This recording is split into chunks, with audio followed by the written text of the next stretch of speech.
Hey everybody, welcome back to the Next Up podcast. On this episode, I had the opportunity to speak with Urban School Food Alliance member, San Diego Unified School District. This episode featured San Diego's lead dietitian, Melanie Moyer, the Farm to School Program Specialist, Janelle Manzano, and Marketing Coordinator, Diego Robles. With Plastic-Free Lunch Day on November 2nd, we talked about their strategies and their plans they use to make this day a success in their school district. Between Melanie planning at the menu, Janelle supporting the team, and Diego creating digital content to help get the word out, Plastic-Free Lunch Day was a success in 200 schools under San Diego Unified School District's program. Listen in, this episode is going to be full of all sorts of tips and tricks and ideas they used to bring this day to life. All right, so we are here on the Next Up podcast with San Diego Unified School District. San Diego, how are you guys doing? We're doing good. Very good, thank you. Hi, everyone. So thank you so much for hopping on the podcast. Can we get a quick intro from all three of you guys? Let's go this way. I'll start. So my name is Melanie Moyer. I'm a registered dietitian with San Diego Unified Food and Nutrition Services Department. I oversee all of our menus here in the district. We have about 30 menus this school year, and I've been with the district for 7 years. 7 years, all right. So I have to ask you, what do you think is your most innovative item on your menu? Or your favorite item? How about that? This is a good question. I don't know if anyone's ever asked me this question before. I'm actually going to say our Harvest of the Month. Harvest of the Month is a weekly, locally sourced fruit, typically, fruit or vegetable. Most of the times it's a fruit that is on all of our salad bars every Wednesday at all of our schools, K through 12. This month it's persimmons, which is one of my favorite, and it's from a farm about a half hour north of here in Rainbow, California. So. All right. So next time in San Diego, I want to try one of these salads you're talking about right now. They're great. All right, Janelle. Cool. Yeah, I'll go next. My name is Janelle Manzano. I am the Farm to School Program Specialist here at San Diego Unified Food Services. I work closely with both Melanie and Diego. My role primarily revolves around nutrition education for our students, and even for our parents and faculty sometimes. And then I also do a lot of school garden support programs, like what we call garden to cafeteria programming, cafeteria to composting, things like that. And I provide support to my food team to help promote school food and put it into a nice and better light through our farm to school initiatives. That's awesome. What's the favorite thing about your job? What do you love the most? I'm out in the field a lot, so I really get to see the students, their first reactions when they're tasting something new, like a persimmon, or whatever's new on the menu. So I get to see their firsthand reactions, and that's always the best part. Cool. All right, Diego, you're up. Hey, how's it going? My name is Diego Robles, Marketing Coordinator. I started with food and nutrition here at San Diego Unified about 4 years ago, like Janelle had mentioned earlier in IT. So I was working a lot with the POS units, but now I've migrated over into marketing. So I'm doing more of menu design, just social media presence, and I work really closely in what the menu is going to visually look like to the students. So that sounds like a lot more fun than technology, and I can say that because I have a similar experience as you. Right. So talk to me about Plastic-Free Lunch Day. What's that all about? Why did you guys choose to be a part of the initiative? So our boss, Fred Espinoza, he's the interim director right now for Food and Nutrition Services, is part of Urban School Food Alliance. Urban School Food Alliance is some of the largest districts in the country. They all kind of, collaborate together. And New York City, they basically had this whole initiative for Plastic-Free Lunch Day. And Fred came to us and said, hey, I would like to do this. And he kind of had a smaller vision than what we envisioned. We like to do something called pilots here in our district. That way, if something goes wrong, it was a pilot. And so Janelle and I actually got together and chatted, and we're like, if we're going to do this, let's do it district wide. But we and I know we'll get into that more, but yeah, and for us, it was kind of a no-brainer. Um, I think something that we're all passionate about here is decreasing waste. We have a Love Food Not Waste program in our district, where we do like a food rescue recovery program. So if it was something that we could do to help eliminate waste for one day, it was just kind of like a no-brainer. Like, yeah, let's do it and let's be a part of it. So was Fred's initial thought, oh, let's try this at like 5 schools, and you were like, no, let's do over 200. Is that what happened? Yeah, kind of. Yeah, he kind of had like, let's do it. So our district is broken down into 20 production kitchens, and those 20 production kitchens feed 200 schools. So he kind of thought like, let's do like a 5 or 6 production kitchens. So you're looking at maybe like 30, 40 schools roughly, and I just kind of thought, well, if we're going to do that, let's just do it district wide. Like, there's really no reason why we can't do this if we do it right and we set everyone up for success. And obviously, that was our ultimate goal. And Janelle, being that she's in the field a lot, we kind of just started chatting and like, how can we do this and make it successful and make it easy on our staff too, because we still have staffing shortages. So we wanted to make it doable for them. What was the staff response whenever you told them that you wanted to do this or that you were going to do it? So actually, we brought back something called the Dipper Bar for plastic-free lunch day, and that eliminates one-time use plastics. And when I was out there and kind of viewing the staff set it up, they were really happy. They said it was a lot easier to set up. There was less work than our traditional salad bars, so they seemed pretty excited about it. So what, you said it was a Dipper Bar? Right. So meaning, they're not using like a spork to create a salad and eat the salad. So a lot of it is just items that can be dipped into a sauce or. Oh, cool. It's a concept that was actually created like several years ago. Yeah, it was back in like 2013, 2014, and it was our predecessors. So we weren't a part of it, but they had done a Dipper Bar, and so I actually. Salad bar schematic and everything was already pretty much done. I just had to make some like minor tweaks to it. But yeah, the idea was finger foods. So finger foods from the salad bar. So like celery sticks and jicama sticks and carrots and, like baby carrots, things that they can just eat with their fingers that didn't require the spork that Diego mentioned. It didn't, it wasn't like a salad per se. It was more the finger foods, but all fresh fruits and veggies. So this concept was archived for quite a while, and so when Fred came to us and was like, "Let's just do this plastic-free lunch day," we're like, "Oh, this concept is already out there," and so we had the schematics for it and everything. So that's why it was also easy to roll out. It could be daunting with 200 school sites, which is why we juggled the idea of a pilot like Melanie talked about, but because we already had the schematic of the Dipper Bar, we're like, why not just roll it out? We have it all kind of set in stone already on paper somewhere somehow. From a few years ago. So it was pretty easy to roll out. And like Diego said, the staff already felt like it was easier than the regular salad bar to begin with. Yeah. So to answer your question. Oh, sorry. To answer your question. Go ahead first. No, it was really fairly positive. Honestly, I didn't get any negative feedback. I feel like I'm usually the one that would receive that because I'm the one that's like rolling out the emails and, giving them the schematic and the how-to behind it. And everyone was on board. I only had one kitchen that they're just dealing with staffing issues, and I think they were just overwhelmed. So it was just the thought of like doing something else. But I think once they did it, it was fine. I think she just initially was like, oh my goodness, like, is this going to be more work? But she realized it wasn't anymore. It was actually, like Diego said, easier. So, cool. Yeah, it sounded like you guys already had like the playbook put together to how to make this successful before Plastic Free Lunch Day was actually Plastic Free Lunch Day. Yeah, a little bit. We did have the Dipper Bar schematics, so that made it easy. And then we just took off some things.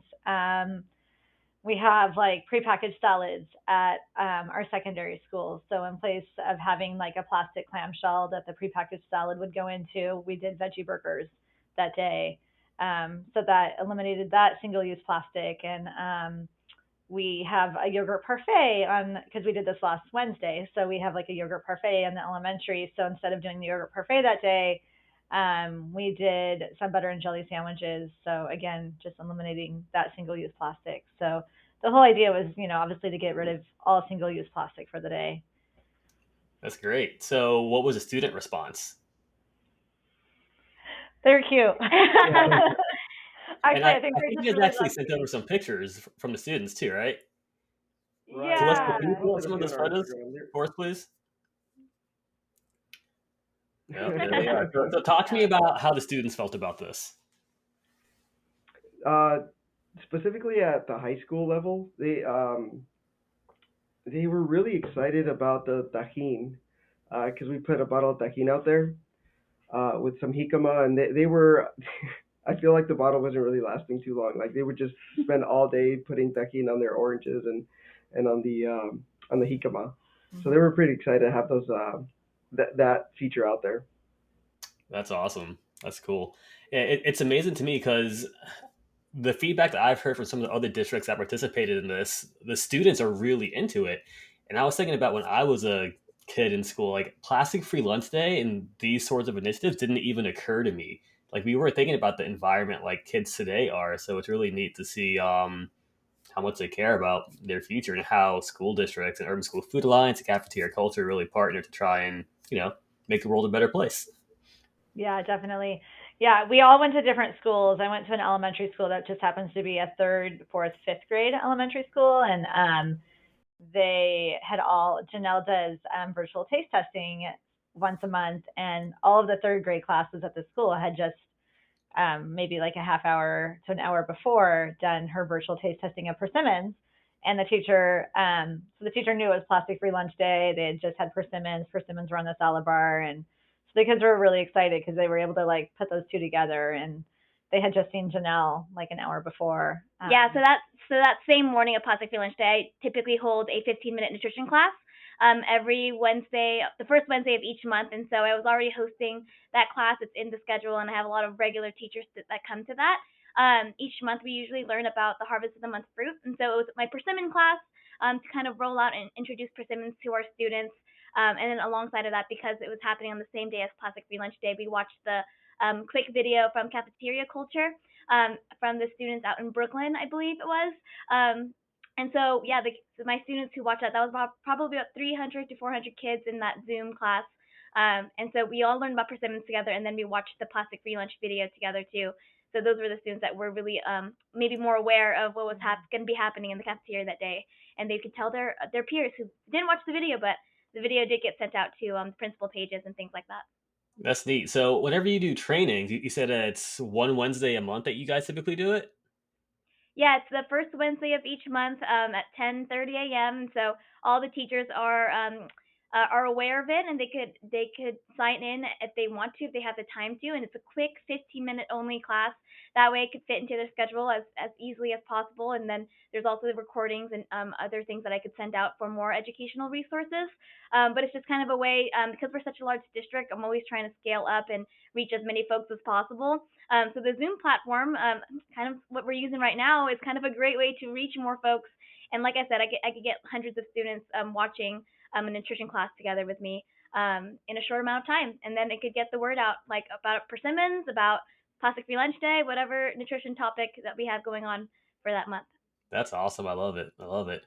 So you guys are educating, and I'm assuming you're marketing this. So Diego, how did you market Plastic Free Lunch Day? So for Plastic Free Lunch Day, we had an initial supervisor meeting here at our office where we brought in a lot of supervisors and we showed the dipper bar for them. So for the first portion, we shot a lot of video and photo, and we did a little promo video, a TikTok video to just kind of show off our dipper bar and what it is. And then for the next part, it was just kind of showing the picture that you just posted with the kids. In terms of other marketing material, we just used whatever cafeteria culture had to offer. I think what they had, which is that picture promoting plastic free lunch day with the crayons. I think that's a great material to use, and so we just kind of went with that.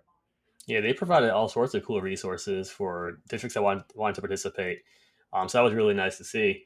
So next year, when this comes around again, would you guys do Plastic Free Lunch Day? Was it a positive experience for you? It sounds like it was. Yeah, I think it was very positive. In fact, we kind of are going bigger than that. Even we for Earth Day / week in April, we actually want to do it for an entire week in April to recognize. I don't. Do they call it Earth Day or Earth Week now? Earth Week. It's Earth Week. Earth yeah. Month even. I mean, Yeah. it goes. They sometimes runs for the full month of April. But, yeah, I think we're gonna look at doing it for the entire week though in April.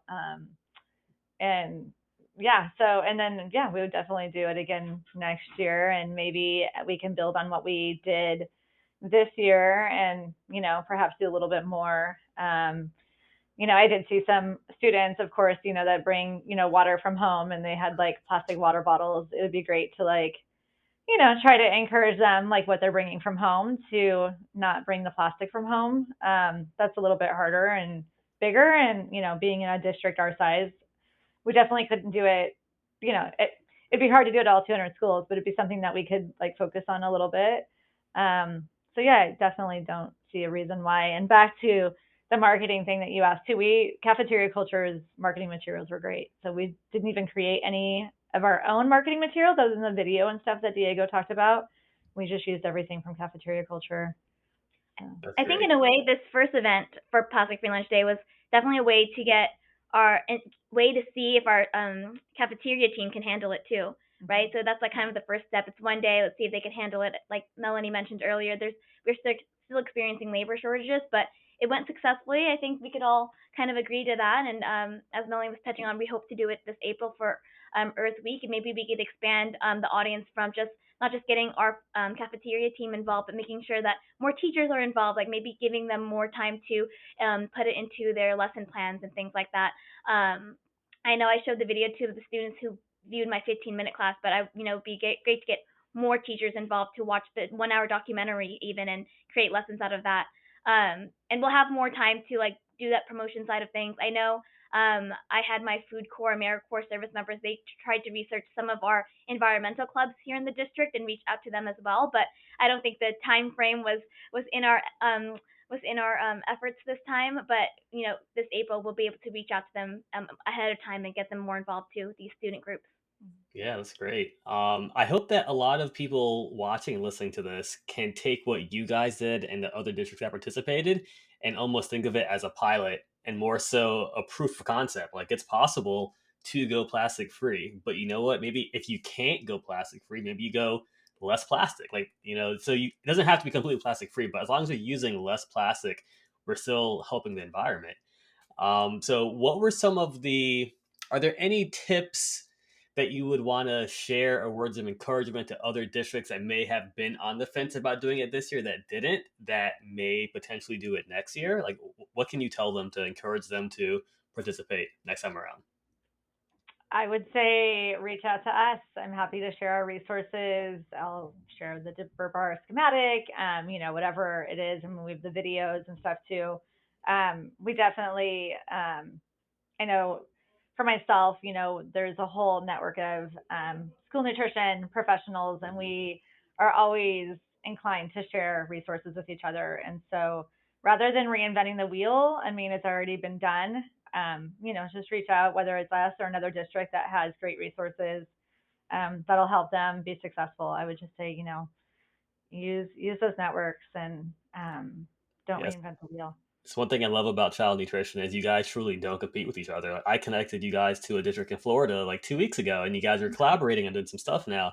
So I love the fact that you're so willing to share. It's like you said, don't reinvent the wheel. You guys are happy to share it. And you know what? Maybe they may take your concept and may innovate off of it, and then you innovate off of their new idea. So at the end of the day, the kids are the winners, and that's what we all want.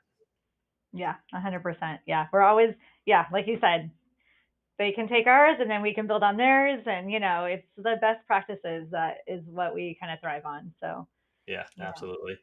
Well, thank you all for taking part in Plastic Free Lunch Day.